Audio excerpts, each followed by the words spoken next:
मुझे बहुत सारे क्वेश्चंस मिले हैं पोस्ट डॉक से रिलेटेड, लोगों के मन में जो डाउट है तो वो चीज़ थोड़ा क्लियर कर दो तुम। Okay, okay. तो पहला क्वेश्चन है कि प्रोफेसर का रिकमेंडेशन लेटर कितना मैटर करता है पोस्ट डॉक लेने में?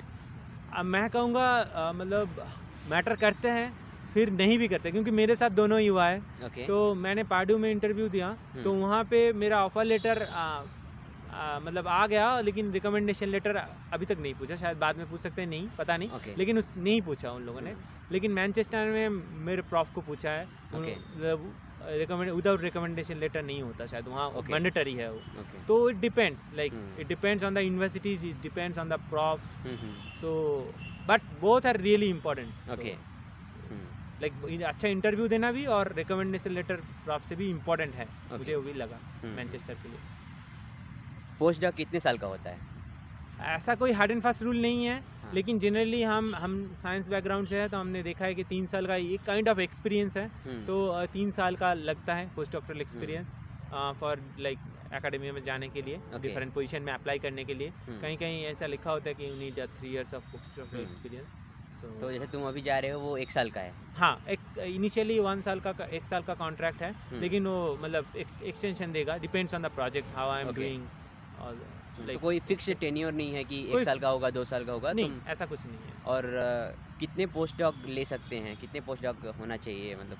और लोग तो बहुत सारे करते हैं जब तक उन्हें लगता नहीं है कि मैं कुछ नया सीख लिया हूँ। मैं अपना लाइक पोस्ट डॉक के बाद लोग क्या करते हैं, जनरली फैकल्टी बनते हैं, नया डिपार्टमेंट खोलना होता है, उसको नया लैब एस्टेब्लिश करना होता है, right? Exactly. That kind of experience you need and you will gather only that kind of part in post doc. PhD is like you are not guiding anyone, but there you need to guide someone. So कुछ like PhDs भी तुम्हारे अंदर काम करेंगे वहाँ, right? तो तुम एक एज अ गाइड भी बिहेव करोगे वहाँ, एज अ सीनियर पर्सन। तो वो सब एक्सपीरियंस वहीं पे आता है, तो वो इम्पोर्टेंट होता है कि जैसे अभी तुमने बोला कि तुम गाइड भी करोगे लोगों को, तो हाँ। पोस्ट डॉक में क्या काम करते हैं एग्जैक्टली? जैसे हम लोग पीएचडी में ज़्यादा रिसर्च ओरिएंटेड वर्क करते हैं। हाँ। और तो पोस्ट डॉक में कैसे वर्क डिफरेंट होता है? दोनों में ही रिसर्च इंपॉर्टेंट है, क्योंकि वहाँ भी तुम्हें काम करना होता है, रिसर्च ओरिएंटेड काम ही है। बट वहाँ पे तुम्हें लाइक मैच्योरिटी इंपॉर्टेंट है। वहाँ पे एज ए मैच्योर्ड पर्सन तुम बिहेव करोगे, एज ए सीनियर पर्सन। तुम्हारे पास ऑलरेडी कुछ रिसर्च एक्सपीरियंस है, तुम ऑलरेडी कुछ गैदर करके गए हो और उसको वहाँ पे जाके डिलीवर करना है, और हो सके तो वहाँ से कुछ नया सीखना है। तो बहुत सारे लोग क्या होता है, अपना फील्ड से थोड़ा सा डाइवर्स हो जाता है, लाइक सेम फील्ड पे नहीं करके थोड़ा सा अपना ब्रॉडनिंग करता है फील्ड को। वो भी एक इंपॉर्टेंट एक्सपीरियंस है पोस्ट डॉक के लिए। वे मेरे फील्ड में भी सेम है, मैं अपना फील्ड पे नहीं जा रहा हूँ एग्जैक्टली, मैं थोड़ा सा अपना फील्ड को ब्रॉडन किया, तो मैं दूसरा टॉपिक पे काम कर रहा हूँ। तो वो भी एक एक्सपीरियंस वहाँ से गैदर करूँगा, जो कि फ्यूचर में काम आने वाला है। टोफिल, जीआरई जैसे इंग्लिश बेसिक एग्ज़ाम होते हैं, तो क्या ये इन सब की रिक्वायरमेंट होती है? नहीं, ऐसा तो कोई नहीं पूछा। ओके। ऐसा मतलब टोफिल जीआरई नहीं लगा, वो एटलीस्ट पोस्ट डॉक एक्सपीरियंस के लिए नहीं, मतलब मोस्टली ये पीएचडीज के लिए लगती है। पीएचडीज के लिए लगता है या मास्टर्स के लिए लगते हैं। हाँ। फॉरेन यूनिवर्सिटी में पोस्ट डॉक करना इंडिया के यूनिवर्सिटी से कितना बेटर हो सकता है? मतलब मैं कहूँगा दोनों ही अच्छे हैं। ऐसा नहीं है कि कोई भी इंस्टीट्यूट ख़राब है, कोई भी छोटा है, बड़ा है, ऐसा नहीं होता है। लेकिन जो एक एक्सपीरियंस गैदरिंग होता है वो डिफरेंट होता है, क्योंकि तुमने एक इंडियन एनवायरनमेंट में, इंडियन कल्चर में तुमने एक पीएचडी कर लिया है। तो नया कुछ गैदर करना, नया कुछ एक्सपीरियंस करने के लिए मेरा सजेशन ये है कि बाहर थोड़ा सा वहाँ का लैब, वहाँ का कल्चर देखो, वहाँ से अगर तुम कुछ सीख पाओ, वो इम्पोर्टेंट होता है। मैंने यहाँ पे भी बहुत सारे मेरे सीनियर्स को देखा है कि जो आईआईसी में एटलीस्ट पोस्ट डॉक कर रहे हैं, वहाँ से भी फैकल्टी ज्वाइन किया आईआईटीज़ का। तो वो भी होता है। लेकिन मतलब बाहर का जो पीएचडी होता है, पोस्ट डॉक होता है, बाहर का जो पोस्ट डॉक्टरल एक्सपीरियंस होता है, वो इम्पोर्टेंट होता है। मुझे लगता है लाइफ में वो एक बार एक्सपीरियंस करना चाहिए सबको। और मैंने सुना है कि मतलब फॉरेन का अगर आईआईसी से भी कम रैंकिंग का यूनिवर्सिटी है, और तुम्हारे पास उसका अगर पोस्ट डॉक है, तो वो ज़्यादा वैल्यूएबल हो जाता है। काइंड ऑफ वो बोलते हैं ना कि वो ब्रांडेड चीज़ ज़्यादा एग्जैक्टली कुछ टैग भी मैटर करता है कि कहाँ से तुम आ रहे हो, तो ईजी होता है तुम्हारे लिए, मतलब लौटना या वो लोग कहीं पे अप्लाई करने के लिए वो टैग मैटर करता है कभी कभी। सो नेक्स्ट क्वेश्चन है कि डज इंस्टीट्यूट रैंकिंग मैटर्स? सो मैं तुमसे पूछना चाहूँगा कि तुम्हारे पास लास्ट में 2 ऑप्शन था। हाँ। पर्ड्यू जाना और यूनिवर्सिटी ऑफ मैनचेस्टर जाना।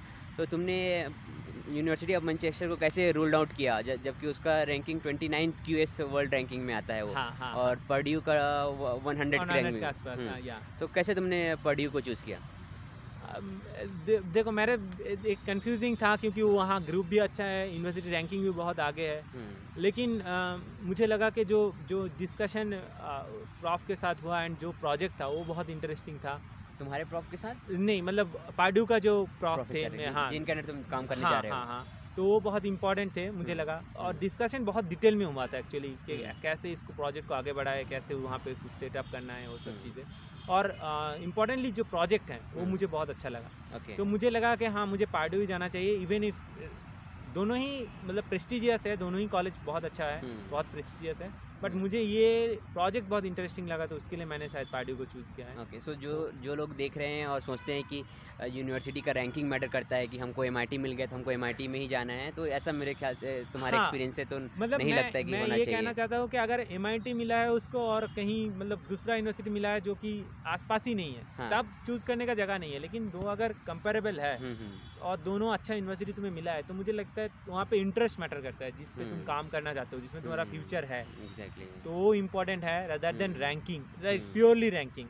बाकी सब फैक्टर देखो तो वो इम्पोर्टेंट है मुझे लगता है। ओके, बहुत सारे लोगों के मन में ये डाउट रहता है कि पोस्ट डॉक एक डिग्री है PhD के बाद, तो इसके बारे में क्या करना चाहोगे? मैं नहीं कहूँगा ये एक डिग्री है, ये काइंड ऑफ एक्सपीरियंस है, वन काइंड ऑफ एक्सपीरियंस, मतलब जो तुमको और भी अच्छा बनाएगा उस फील्ड में, और भी एक लाइक मजबूत करेगा तुम्हारा बेसिक्स वो सब। तो मुझे लगता है ये काइंड ऑफ एक्सपीरियंस है रादर देन अ डिग्री। मतलब PhD एक डिग्री होता है, लेकिन वहाँ पे ऐसा कुछ नहीं है। वहाँ पे मुझे लगता है अगर वो काइंड ऑफ लाइक तुम जो गैदर कर रहे हो वहाँ से, तो उसको एक्सपीरियंस बोला जा सकता है rather than a degree. Okay, क्या सेम यूनिवर्सिटी से PhD और पोस्ट डॉक दोनों करना चाहिए?